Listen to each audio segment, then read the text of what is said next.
मेरा नाम है आशीष जायसवाल। साइकोलॉजी कहती है कि अगर एक अंधों का देश हो, या हम कह सकते हैं एक जगह ऐसी हो जहां सारे के सारे व्यक्ति अंधे हो, जिनकी आंखें ना हो या जो अंधे हो, जिन्हें दिखता ना हो, हम कह सकते हैं। अगर वहां पर आप एक आंख वाले आदमी को छोड़ दीजिए, एक आंख मतलब जिसकी आंखें हो, उस व्यक्ति को अगर छोड़ दीजिए, तो एक टाइम के बाद वो इंसान भी अंधा हो जाएगा। इसलिए नहीं कि उसकी आंखों की रोशनी चली जाएगी, बल्कि इसलिए क्योंकि जो अंधे लोग हैं वो उसको बीमार समझकर मार देंगे या उसकी आंखें निकाल लेंगे। अब इस दुनिया में बहुत से ऐसे, हम कह सकते हैं कि साइकोलॉजिस्ट हुए, बहुत से दार्शनिक हुए जिनकी आंखें थी, लेकिन वो एक अंधे समाज में आए। और उसके बाद जो है, चाहे हम किसी की भी बात करें, आचार्य रजनीश हुए, इसके अलावा बहुत से लोग हुए, चाहे वो बुद्ध हुए या और भी कई महान हस्तियां हुई। वो सोक्रेटिस हुए, सुकरात हुए, जिन्हें पता नहीं कौन कौन सी यातनाएं दी गई। तो वो कहीं ना कहीं इसलिए नहीं रह पाए क्योंकि वो एक अंधी जगह पे थे। और हम वही चीज है कि समाज जब अंधा हो तो उसमें जो है आप ऐसी बातें नहीं कर सकते जो उनकी सोच से परे हो। इमेजिन करिए कि एक दिन होगा आज से 500 साल पहले या आज से 1000 साल पहले, जब किसी व्यक्ति ने कहा होगा कि कोई एक ऐसी गाड़ी होगी या कोई एक ऐसी चीज होगी जो आसमान में उड़ेगी और वो इंसानों के द्वारा बनाया गया होगा। तो सोचिए कि इंसानों ने बिलीव किया होगा। या कोई एक व्यक्ति आया होगा जिसने बोतल में पानी भरा होगा और उसने कहा होगा कि इस पानी को बेचेंगे, किसी ने बिलीव नहीं किया होगा। या जब थॉमस अल्वा एडिसन ने बल्ब बनाने की शुरुआत की होगी और उन्होंने कहा होगा कि मैं एक दिन जो है इस दुनिया को रोशनी दूंगा, तो लोगों ने यही कहा होगा कि ये भी पागल हो गया है। ऐसे हजारों एग्जाम्पल हैं, ऐसे हजारों उदाहरण हैं जो इस समाज को दिए जा सकते हैं। लेकिन जो अंधा हो उसको क्या सिखाओगे? खैर, ये तो एक साधारण सी बातें हो गई हैं कि हमने कितनी प्रतिभाएं मार दी हैं। दूसरी चीज ये है कि कई बार मारे वो लोग जाते हैं जो कहीं ना कहीं कमजोर होते हैं। कोई इंसान हावी कैसे हो सकता है? जब आचार्य प्रशांत से पूछा जाता है कि आप आईआईटीएन थे, आपने आईआईएम अहमदाबाद से एमबीए किया, आपका करोड़ों का पैकेज था, लेकिन आपने सब कुछ छोड़ दिया और एक बहुत ही अलग अपनी दुनिया बनाई और उसमें आप जी रहे हैं। तो उन्होंने साफ तौर पर कहा कि ये काम मेरा तो नहीं था, लेकिन धीरे धीरे मेरा काम बन गया, क्योंकि जिन लोगों का काम था वो ठीक तरीके से कर नहीं रहे थे। इसके अलावा देखें तो इस वक्त पूरा पंजाब डूबा हुआ है। आए दिन कहीं ना कहीं आप देखते होंगे लैंडस्लाइड होती है, कभी केदारनाथ में आपदा आती है, कहीं कोई चीज आती है। एक चीज हमेशा आप सुनते होंगे कि ये सारी चीजें जो है भगवान के द्वारा की गई हैं। असल में बात यह है कि जो गरीब है उसके दिमाग में घुसा दिया गया है कि जो आपदाएं होती हैं, जो भी चीजें ये होती हैं, ये भगवान करता है, ताकि वो सवाल ना कर सके सरकारों से या जो हमारे सिस्टम में लोग हैं। क्योंकि गरीबी की सबसे बड़ी ये पहचान है, कोई अमीर उसमें नहीं मिलता है। आप कहेंगे कि टहलने तो अमीर भी जाते होंगे, जाते होंगे, लेकिन जब जब हम कह सकते हैं, जब छत्तीसगढ़ की बात की जाए या कहीं की भी बात की जाए, जब जब लैंडस्लाइड होती है तो कभी मजदूर दबे होते हैं, कोई इंजीनियर नहीं उसमें जल्दी फंसता है। ट्रेन जब हादसे होते हैं तो उसमें कोई करोड़पति नहीं टहलता है, उनकी कारें कभी टकराती हैं तो रेयर केस में उनकी मौतें होती हैं, कभी नहीं होती हैं। और इन सारी चीजों के लिए आफ्टर ऑल ये कहेंगे कि एक धर्म जरूरी है। इतिहास उठा के अगर हम देखें, चाहे कहीं से भी आप पन्ना पलटिए, अगर धर्म को हटा दिया जाए तो कहीं भी कोई नफरत नहीं है, कहीं कोई किसी की हत्या नहीं होगी, कोई किसी को गाली नहीं देगा, कोई कुछ भी नहीं करेगा इवन। और एक ऐसा सिस्टम गढ़ा गया है कि आप उसमें फंसे रहिए, उससे बाहर ना निकल पाइए। और अगर आप निकलने की कोशिश करते हैं तो कई बार नास्तिक बोला जाता है, मीन्स ब्ला ब्ला, बहुत सारी चीजें आपको बोली जाती हैं। इवन जो बोल भी रहे हैं, जितने सारे लोग हैं, जितने ज्ञान देने वाले लोग हैं, मुझे नहीं लगता है कि उन्होंने कभी ठीक से एक किताब भी, अगर वो 100 पन्नों की है, 200 पन्नों की है, ठीक से पढ़ी हो। ठीक का मतलब उसको समझिए, उसको देखिए, उसकी एक एक लाइन क्या कह रही है, नहीं पढ़ी होगी। और जिसने ठीक से पढ़ ली वो इस समाज में रह ही नहीं सकता, उसकी एक अलग दुनिया हो जाती है, क्योंकि उसको फिर पता लग जाता है कि ये बहुत ही वाहियात बातें की जा रही हैं जिनका कोई लॉजिक नहीं है। अभी मैं कुछ वीडियोस देख रहा था कि नाले में कोई बह रहे हैं, कोई कहीं बह रहा है, मीन्स विसर्जन किया जा रहा है, कोई किसी को नाले में विसर्जित किया जा रहा है, गंदा गंदा सब नाला पड़ा हुआ है। किसी भी दुनिया के किसी भी देश की नदियां इतनी गंदी नहीं होगी जितनी इंडिया की हैं। आपको पॉलीथीन, कचरा, गंदगी जितनी जो कुछ भी आपको चाहिए वो हिंदुस्तान की जो सरजमी है, हम कह सकते हैं, हिंदुस्तान की जो नदियां हैं वो आपको यहाँ पे सब कुछ तुम्हें दिख जाएगा। जितने भी डेवलप्ड नेशन हैं, इवन आसपास के देश ले लो, चाइना चले जाइए आप, नदियां देख लीजिए, अमेरिका की नदियां देख लीजिए, जर्मनी, इटली, स्विट्जरलैंड, कहीं भी आप चले जाइए, उनकी रिवर्स को देखिए। अब कहीं ये दिया जाता है कि नहीं, वो तो जो बहुत अच्छी चीजें हैं वो दिखा दी जाती, उन्होंने उनके धरातल पे काम किया जाता है। सच में उनकी नदियां गंदी नहीं है। अभी कुछ समय पहले एक वीडियो वायरल हुआ, विदेशी आए हमारे यहाँ पे कुछ पर्यटक, उन्होंने हमें आईना दिखाया कि अपने घर के दरवाजे को साफ कर लिया करो। अब सवाल ये उठता है कि हमारे यहाँ पे एक सिस्टम होता है, बहुत सारा टैक्स भी जाता है, ये सारी चीजें, लेकिन जब तक हम लॉजिक पे बात नहीं करेंगे, जब तक हम चीजों को समझेंगे नहीं, कहाँ क्या हो सकता है। कोई बोलता है नदियां ये है, कोई बोलता है नदियां ये है, कोई कुछ कहता है। लेकिन आप दुनिया के किसी भी देश में जाइए, किसी भी देश को सर्च करिए, आप अभी गूगल पे डालिए, यमुना से लेके, गंगा से लेके, पता नहीं कैसे लोग डुबकी लगा लेते उसमें। इतनी गंदी नदियां हो चुकी हैं, इतनी गंदी, हम कह सकते हैं कि आसपास के जंगल हो चुके हैं कि वहां पे रहना जो है वो पॉसिबल ही नहीं है। अभी पूरा पंजाब डूबा हुआ है। खैर, वो लोग आपस में इतनी मदद कर रहे हैं एक दूसरे की कि शायद ही सरकार की जरूरत पड़े उन्हें क्योंकि वो कम्युनिटी जो थी, वो जब हम गुलाम थे उसी समय से बहुत ताकतवर थी।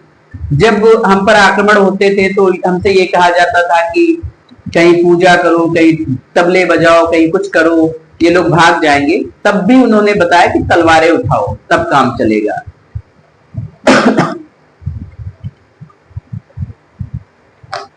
खैर, ये तो अलग बातें हुई। अब हम आते हैं आज की कहानी पर। आज की कहानी पर जब आते हैं तो उस पर भी कई सारे सवाल किए जा सकते हैं। अभी मैं मार्क जुगरबर्ग, जो कि फेसबुक के फाउंडर हैं, उनका एक वीडियो देख रहा था। उनसे अमेरिका में उनसे मीडिया सवाल कर रही थी और वो बड़ी शालीनता से जवाब दे रहे थे। इवन मीडिया पर वो हावी भी नहीं हो पा रहे थे। कहीं ना कहीं उनके पास राइट टू स्पीच है, और मीडिया के पास इतनी अथॉरिटी है कि वो किसी से भी सवाल कर सके। देश की मीडिया का काम ही यही होता है। खैर, उन्होंने ऑन द कैमरा माफी मांगी और वो माफी इस बात पर थी कि जो वल्गैरिटी सोशल मीडिया पर फैल रही है उसका जिम्मेदार कौन है? क्या आपने उस पर कोई रोक लगाई, इस पर कोई जांच बिठाई? उन्होंने कई बार जवाब देने की कोशिश की, लेकिन मीडिया के सवाल के सामने वो बेबस थे और उनकी बेबसी जो थी वो साफ तौर पर जो है देखी जा सकती थी। उसके बाद उन्होंने माफी मांगी। ये मैंने इसलिए कहा क्योंकि आज की कहानी जो है वो इसी से है। सोशल मीडिया जो आप देखते हैं, आज इसमें सारे फिल्टर आ गए हैं और उन्हीं फिल्टर की वजह से जो एक कत्ल हो जाता है। सोशल मीडिया इतना आगे बढ़ चुका है कि हम जो देखते हैं वो सच होता ही नहीं है। एक महिला थी जिसका नाम था रानी और 4 बच्चों की मां थी। इंस्टाग्राम पर अकाउंट बनाती हैं, उसके बाद जो है उस पर फिल्टर लगाकर अपने वीडियोज अपलोड करना शुरू करती हैं। काफी सारे धीरे धीरे वीडियोज अपलोड होते हैं, आसपास के लोग देखते हैं, धीरे धीरे वो और भी थोड़ा उनकी फैन फॉलोइंग बढ़ती है। उसी दौरान उनकी फैन फॉलोइंग में एक अरुण नाम का एक लड़का आता है जो कि 25 साल उसकी उम्र होती है और वो रानी की प्रोफाइल को चेक करता है और उसे क्या पता था कि एक 52 साल की महिला है, लेकिन फिल्टर की वजह से वो जो है बहुत ही यंग दिख रही थी। उसके बाद जो है वो रानी की प्रोफाइल को चेक करता है, उसके बाद धीरे धीरे उससे जो है रानी से इश्क हो जाता है। एक दूसरे से बात होती रहती है इंस्टाग्राम के जरिए, धीरे धीरे व्हाट्सएप पे आ जाता है, कॉलिंग होने लगती है, बाकी सारी चीजें होने लगती हैं। फिर एक दिन ये तय होता है कि चलो मिला जाए। कई बार तो कहते हैं कि जब अरुण ने कहा कि मुझे मिलना है तो उसने बात को टाल दिया, कि कुछ भी कह के टाल दिया, क्योंकि उसे भी पता था वो 52 साल की, वो 25 साल का लड़का। लेकिन काफी कोशिश करने के बाद फिर वो धीरे धीरे जो है ये तय हुआ कि ठीक है मिलते हैं।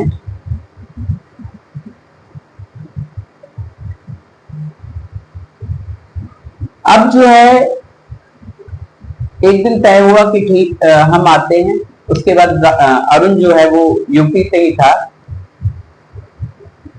वो एक रेस्टोरेंट में जाता है और वहां पर जो है इंतजार करने लगता है कि चलो पहली बार किसी जिससे 1.5 साल बाद हुई उससे आज पहली बार हम मिलने वाले हैं।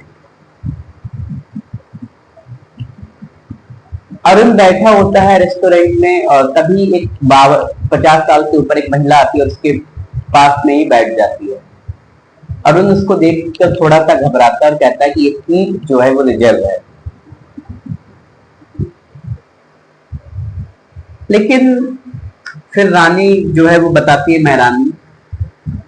अरुण जब ये सुनता है तो उसके होश उड़ जाते हैं कि जिससे वो 1.5 साल से बात कर रहा था, जो वो समझ रहा था, ऐसा कुछ भी नहीं था।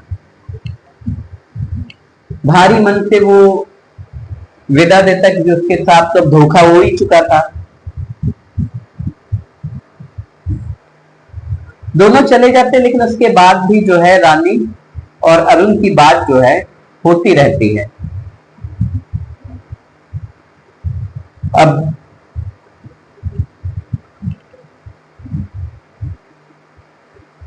अरुण को ये तो लग रहा था कि मेरे साथ धोखा हो गया, लेकिन उसे धीरे धीरे लगा कि पैसे वाली है, कुछ पैसा ही ले लिया जाए।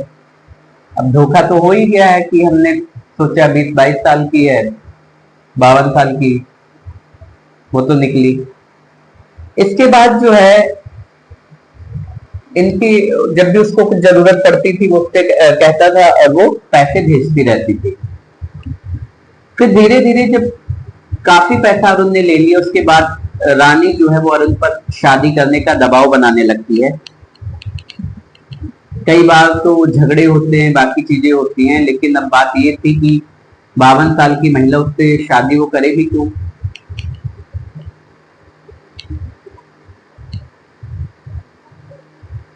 लेकिन रानी जो उस पर लगातार दबाव बना रही थी, तो उसने काफी पैसा भी ले रखा था, धमकी दे रही थी। फिर एक दिन वो उसे एक सुनसान जगह पर बुलाता है और रानी के दुपट्टे से ही उसकी गला दबाकर हत्या कर देता है। वहां से चला जाता है। कुछ समय बाद जो है पुलिस को वहां पे लाश मिलती है एक। ये बात है फर्रुखाबाद की। पास में ही सिम मिलता है, लेकिन फोन मिलता है, लेकिन फोन में सिम नहीं होता है।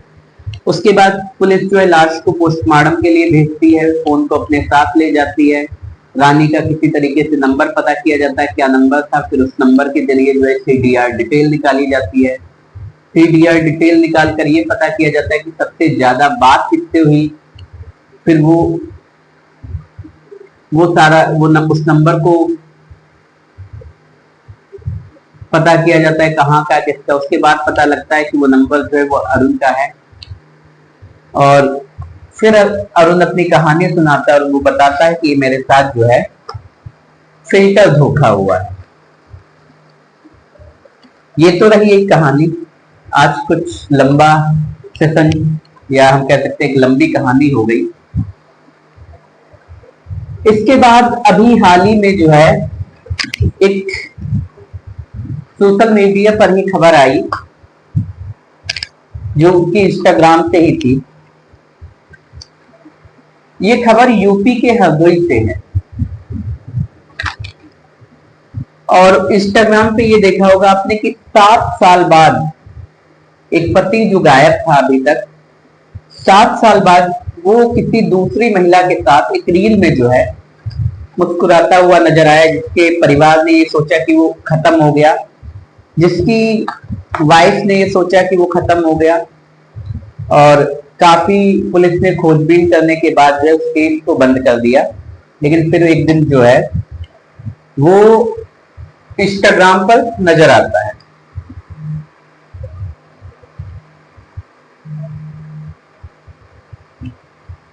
हरदोई में शीलू और बबलू की शादी होती है और शादी के 3 से 4 महीने बाद जो है उनकी खुशी जो है वो मातम में बदल जाती है। बबलू की नहीं, शीलू। 3-4 महीने बाद शीलू को ये पता चलता है कि वो प्रेग्नेंट है। और जब ये बात वो अपने पति को बताती है तो उसे लगता है कि वो खुश होगा। लेकिन जैसे ही पति ये बात सुनता है, पति का रवैया बदल जाता है और फिर वो जो है अजीब सी हरकतें करने लगता है। लेकिन शीलू को लगा कि पता नहीं कुछ होगा ऐसा। उसके बाद वो अपने मायके चली जाती है। उसे लगा कि वहां पर उसकी अच्छे से देखभाल हो जाएगी। लेकिन एक दिन जो है बबलू के घर से शीलू के पास फोन जाता है कि बबलू जो है घर नहीं आया है, क्या वो तुम्हारे पास है। शीलू कहती है कि यहाँ तो नहीं आया। फिर रात में खोजबीन की जाती है, पुलिस को तहरीर दी जाती है, लेकिन बबलू का कोई पता नहीं चलता है।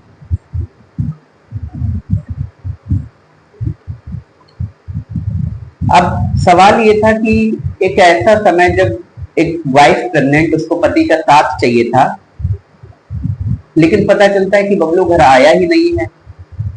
मोबाइल ट्राई किया जाता है, फिर पता चलता है मोबाइल भी बंद है।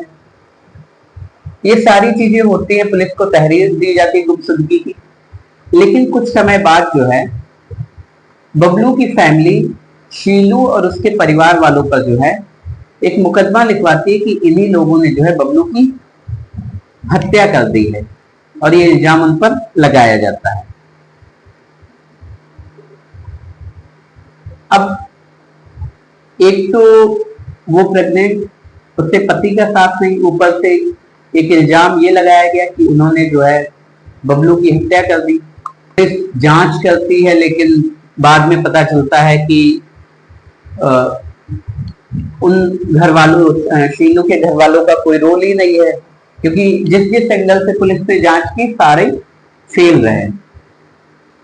धीरे धीरे वक्त बीतना शुरू हो जाता है। 2018 की ये बात है और शीनू जो है वो एक बेटे को जन्म देती है। अब उसे भी उम्मीद थी कि काश अगर बबलू जिंदा होता, क्योंकि अब उन लोगों ने मान लिया था कि बबलू मर गया है। अपने बेटे की शक्ल देखता तो कुछ तो उसे खुशी मिलती। वक्त बीतते बीतते जो है 7 साल हो जाते और 2025 आता है। अब सोशल मीडिया की दुनिया है, तो शीनू भी धीरे धीरे जो इंस्टाग्राम पे अपना एक अकाउंट बनाती है, उस पर जो है काम करना शुरू करती है, अपने बेटे का पिक्चर्स वगैरह अपलोड करना, बाकी सारी चीजें करना।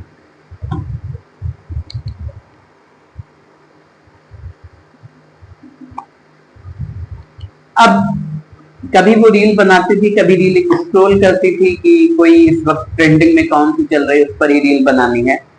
एक दिन वो रील को स्क्रॉल कर रही थी, स्क्रॉल करते करते करते करते एक रील उसके सामने आई। उसने जब रील को देखा, कुछ देर देखने के बाद स्क्रॉल कर दिया। फिर अचानक से उसे ख्याल आया कि ये रील, ये जो इंसान दिख रहा है, इसको उसने कहीं देखा है। उसने वो रील फिर से बैक की, फिर उसने उसको ध्यान से देखा, फिर कहते हैं कि रील को बैक किया और लगभग ऐसा करके उसने 100 बार उस रील को देखा, क्योंकि पहले वो खुद को सेटिस्फाई करना चाहती थी कि उस इंसान को मैंने कहीं देखा है। जब उसने ध्यान से देख लिया तो उसने ये समझ आ गया कि ये उसका एक पति है, एक पति मतलब उसका पति है। उसके बाद वो फिर अपने घर वालों को दिखाती है, घर वाले भी कहते हैं कि हाँ वही है।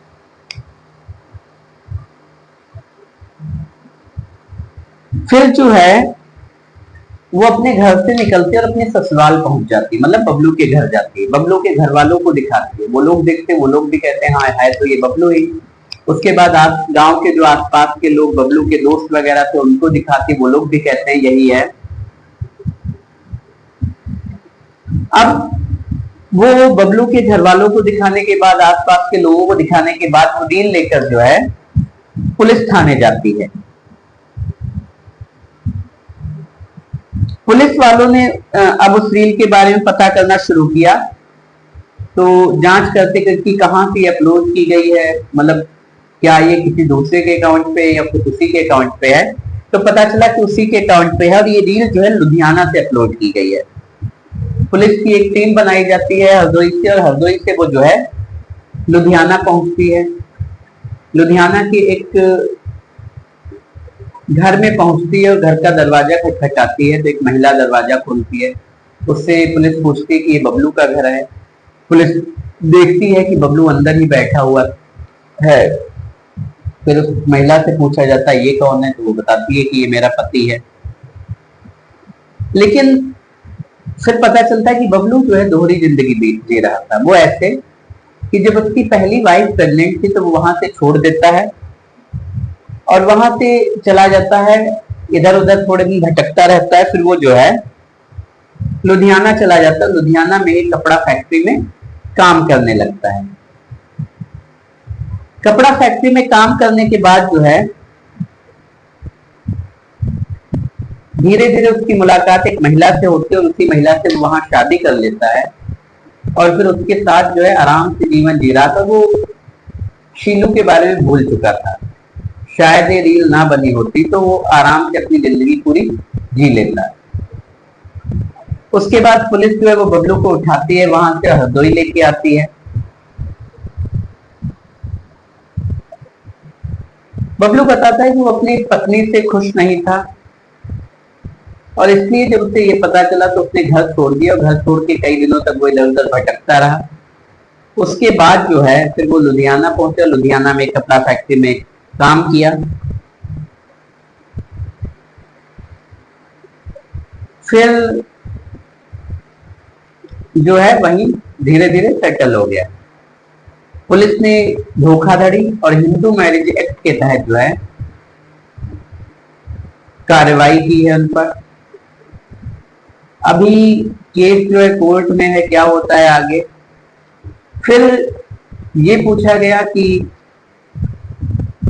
शीलू से कि अब तुम्हें इसके साथ रहना है क्या नहीं रहना है। शीलू को तो खुशी हुई थी एक पल के लिए, लेकिन फिर उसने ये कहा कि जब मैं 4 महीने की प्रेग्नेंट थी उस वक्त जो है मुझे सारी चीजें अकेले झेलनी पड़ी। बच्चे को जन्म देना, बच्चे को पालना। अब बच्चा 7 साल का हो चुका था भाई, जब वो गया 6 साल का हो चुका था, लगभग 6 साढ़े 6 साल का। तो अब तो सब कुछ ठीक है। फिर उसने कहा कि मुझे अब इसके साथ तो नहीं रहना, इस पर जो कार्रवाई करनी है वो करिए।